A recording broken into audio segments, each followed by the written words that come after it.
We know what you did last summer. Let's talk tech.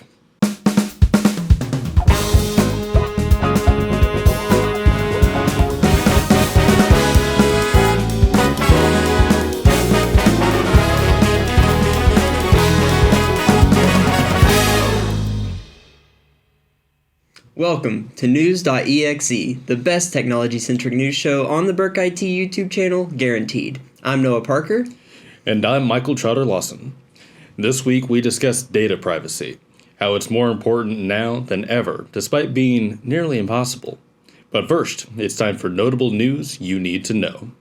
A group of technology industry professionals and computer scientists are calling for a 6-month pause on AI technology development to consider the existential risk to society and humanity.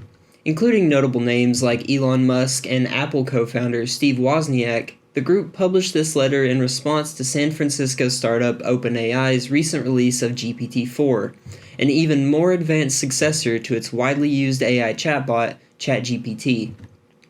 The letter warns that AI systems with human competitive intelligence can pose profound risks, ranging from flooding the internet with disinformation and automating away jobs to more catastrophic future risks out of the realms of science fiction.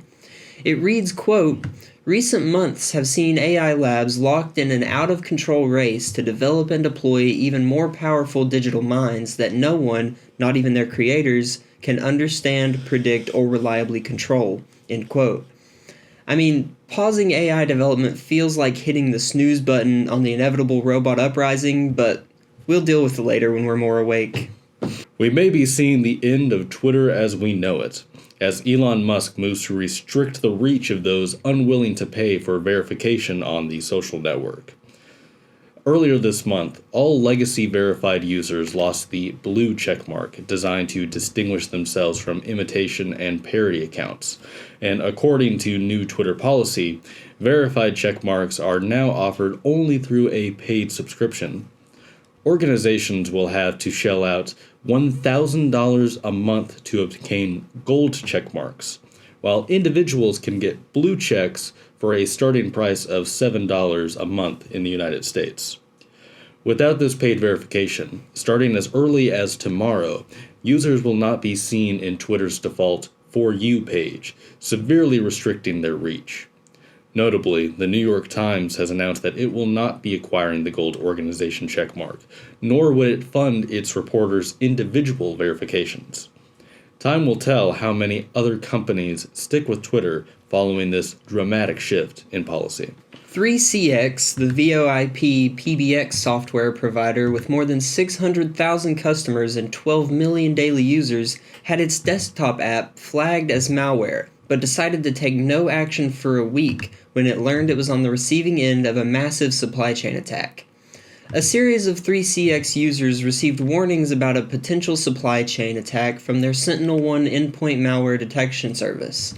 But since they were all SentinelOne users, 3CX support brushed it off as an issue with the security company. It turns out SentinelOne was right, as a threat group tied to the North Korean government compromised the 3CX software build system and used the control to push Trojanized versions of the company's programs for Windows and Mac OS. Let this be a cautionary tale displaying that if you invest in EDR, you should probably pay attention to it. When it comes to supply chain attacks, it's always better to be safe than sorry, unless you're 3CX apparently. Fate has presented me an opportunity to reference yet again the unfairly maligned 2014 video game Watch Dogs, specifically this climactic scene featuring a pacemaker being hacked, as the Federal Food and Drug Administration affirmed last week that new medical technology devices will be required to meet certain cybersecurity standards to get the agency's approval. The guidelines were laid out in the Omnibus Appropriations Bill signed into law last December, which authorized the FDA to impose security requirements on manufacturers and allocated $5 million to the cause. Under the law, manufacturers must design and release updates and patches after a product goes to market, provide a software bill of materials, and submit a plan for identifying and addressing quote-unquote post-market cybersecurity vulnerabilities. The rules impact devices that have software and are connected to the internet, like insulin pumps, blood sugar monitors, and indeed certain pacemakers. Tiffany Gallagher, health industry's risk and regulatory leader at PwC, said, quote, "As innovations in healthcare technology continue to grow, these regulations will help ensure that cybersecurity is baked into devices from the very beginning and continues to be a top-of-the-mind priority beyond the initial implementation." End quote. Dumb phones are making a comeback as some of Gen Z looks to limit screen time. Companies like HMD Global, the maker of Nokia phones, continue to sell millions of mobile devices like those used in the early 2000s. This includes what's known as feature phones, traditional flip or slide phones that have additional features like GPS or a hotspot. 80% of the company's feature phone sales come from the still developing markets of the Middle East, Africa, and India, but its sales are only seeing growth in the United States. The dumb phone trend seems to be a response to growing concerns about declining mental health from social media and technology overuse in general, as rates of depression and anxiety have steadily risen in the US for years now. Patrick Moorhead, CEO of a business insights company, said, quote, "In North America, the market for dumb phones is pretty much flatlined, but I could see it getting up to 5% increase in the next 5 years, if nothing else, based on the public health concerns that are out there." End quote. And now you can finally have an excuse for not answering calls or texts. "Sorry I didn't get your call, Grandma. I was too busy playing Snake." General Motors is phasing out Apple CarPlay and Android Auto in their electric vehicles, replacing it with Android Automotive, which is notably not the same thing as Android Auto.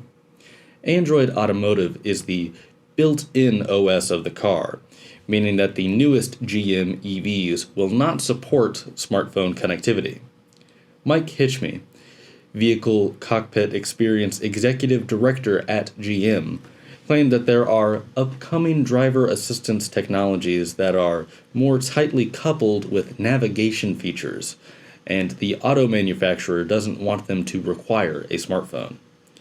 GM Digital Chief Edward Kummer was more transparent, acknowledging that there are, quote-unquote, subscription revenue opportunities.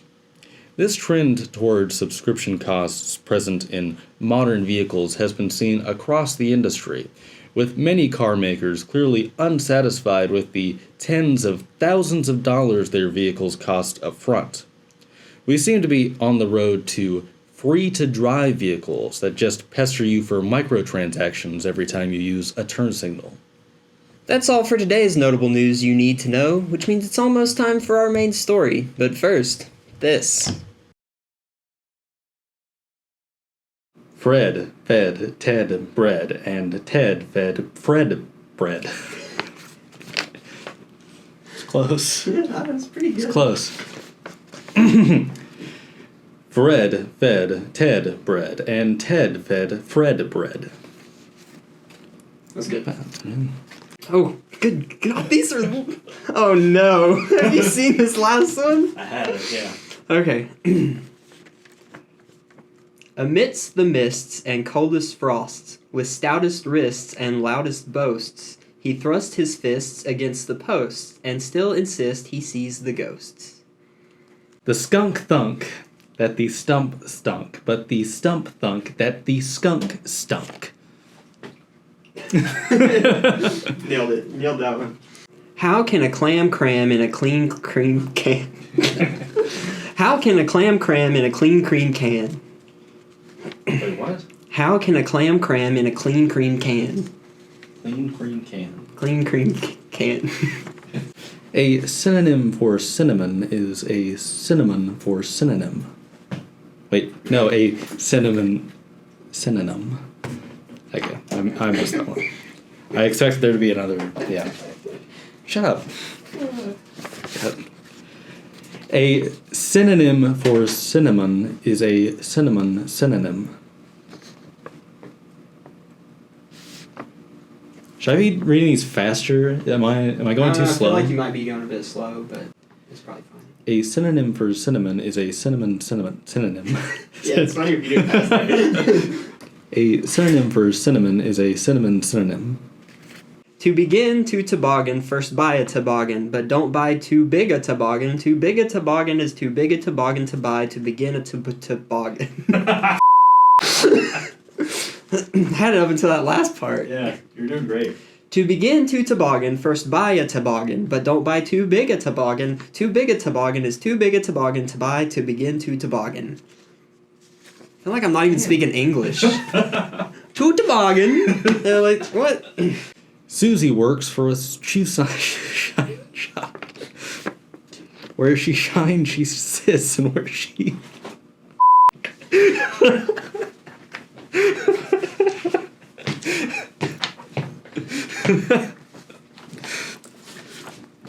Stephanie's fishing for something here.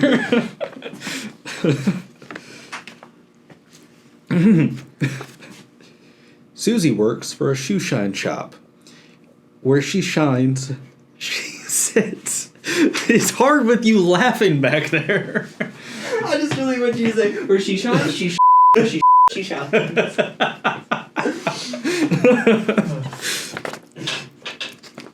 Oh, gosh. I won't laugh this time. Okay. I don't believe you. Susie works for a shoe shine. Susie works for a shoe shine shop. Where she shines, she sits, and where she sits, she shines. It's so hard. Why is it so hard? They're just words. Susie works for a shoe shine shop. Where she shines, she sits, and where she sits, she shines. It's too slow still, isn't it? That's pretty good, though. Yeah. Susie works for a shoe shine shop. Where she shines, she sits, and where she sits, she shines. That was good. Oh, gosh. Oh, I'm not looking forward to this one. Okay. I'm a mother. You're a what? Yeah, I got 3 kids. I'm just a mother. Okay. I'm a mother pheasant plucker. I pluck mother pheasants. I'm the most pleasant mother pheasant plucker to ever pluck a mother pheasant. I'm not the pheasant plucker, I'm the pheasant plucker's wife. I've been plucking mother pheasants my whole pheasant plucking life. I'm not the pheasant plucker, I'm the pheasant plucker's mate. I'm only plucking pheasants 'cause the pheasant plucker's late. Thank you. Wow. Man. Now you try that. Today, our main story is about Bigfoot. Just kidding. It's actually about data privacy. But Bigfoot and data privacy kind of go hand in hand because everyone talks about them, but neither have actually been seen.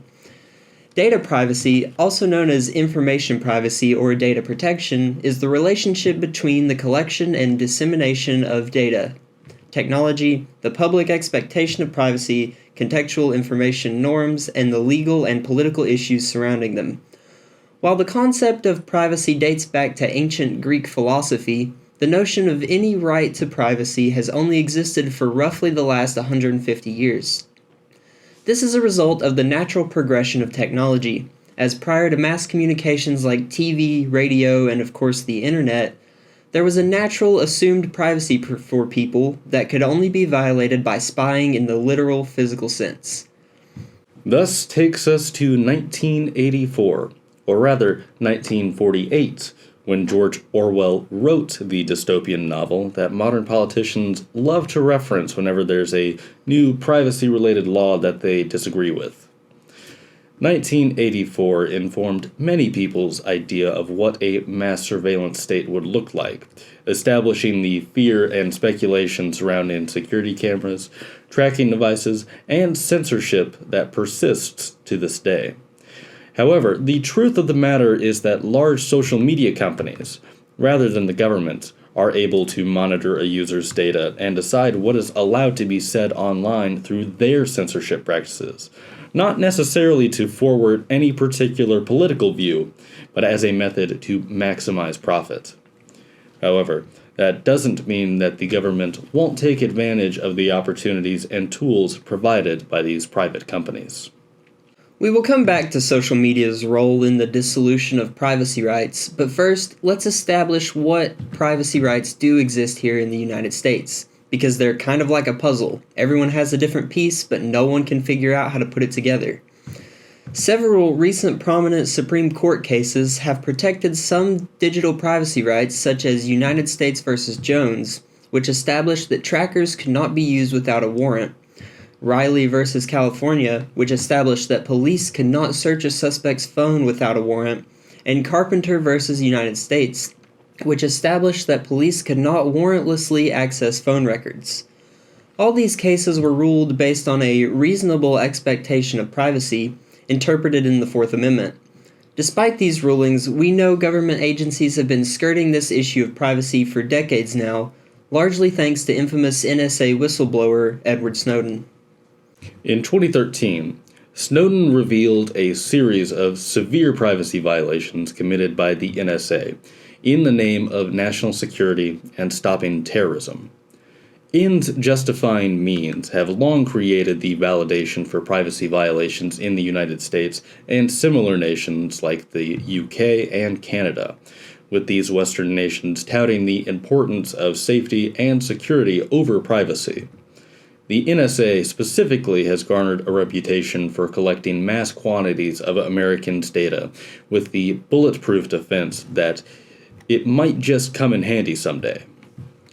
The Patriot Act, the law, not to be confused with the Netflix show hosted by Hassan Minhaj, was passed in the wake of the September 11th terrorist attack, and it created such a broad scope of what could be feasibly considered terrorism or terrorism-related that it gave the NSA the legal means to do nearly anything, so long as it could vaguely be construed as preventing terrorism. Even with the legal justification to do all this domestic espionage, the NSA still required the means to actually do it. This is where the internet and private companies enter the mix. We have said it before and will probably say it again. If you're not paying for the product, then you're the product. And if you're the product, then your data is the currency. In the case of the modern internet, the American government is just one of many, many paying customers. Social media sites make their money by collecting and selling their users' data primarily to data brokerage firms who amass millions of people's information to create digital models of individuals that are designed to emulate that person's online activity. These models are then sold to advertising companies, government agencies, and literally anybody else willing to pay for it. I'm not saying all companies that sell user data are evil, but they definitely belong in the villain category in a superhero movie. It's become a foregone conclusion that the internet, just like cars in roughly 20 years, #callback, be free to use, even though it of course costs money to access it via a internet service provider. As such, we, as a society, have traded privacy for convenience, and without a dramatic, highly disruptive overhaul of the internet, that will not change. The entire internet is built on the framework of selling data and ad space while providing free content, and you may be fine with that. Plenty of Americans do not care about private companies or the government accessing their browsing data or search history or anything like that, as these people believe that they have nothing to hide. However, data privacy should be a concern for many more Americans, as just because you aren't doing anything illegal does not mean you don't have anything to hide. For starters, your data may be more revealing than you might initially think. These data brokers that we mentioned before build full profiles of people, and while they often claim that the data is anonymized, some amateur internet sleuthing can make it very easy to connect these profiles to a name. The data collected often includes location information, and that, combined with social media and other publicly available information that may be in or out of your control, allows the companies, agencies, and individuals who buy information from these data brokers to learn nearly everything there is to know about you. For a couple disturbing examples, Edward Snowden's NSA leak revealed a fairly common practice of NSA employees using their access to spy on the lives of exes and other people in their personal lives. and there have been multiple reports of particularly zealous stalkers buying data from data brokers to find their targets. So shout out to Edward Snowden for being the man who made us all realize that maybe putting tape over our laptop cameras isn't such a crazy idea after all. To make a bad story worse, there is little political motivation to do anything about the system as it stands. Government agencies and law enforcement routinely use data brokerage services and other domestic espionage tactics that depend on the current state of data privacy. Beyond them, politicians themselves depend on this lack of data privacy to give them an edge in their re-election campaigns. By using the data provided by these companies, politicians can get data much more accurate than anything they could get from the most comprehensive poll, and they can therefore more effectively target their ads and messaging to sway a critical mass of their electorate. The good news is that there are a variety of steps, tools, and services to protect your data, at least to a point. Certain web browsers do not collect any data on their users, and using VPNs can also limit what private companies can see your data. These data brokers are also required to allow individuals to opt out, though it is notoriously difficult to do so. The most important thing to remember is that anything you upload onto the internet can almost certainly be tracked back to you. So be cautious about the information you share online. That's our show today. Come back in 2 weeks to keep updated on the most vital technology news, and consider checking out our blog and newsletter at burkitc.com. Thanks for watching. If you enjoyed the video, consider leaving a like, and if you really enjoyed it, subscribe for more.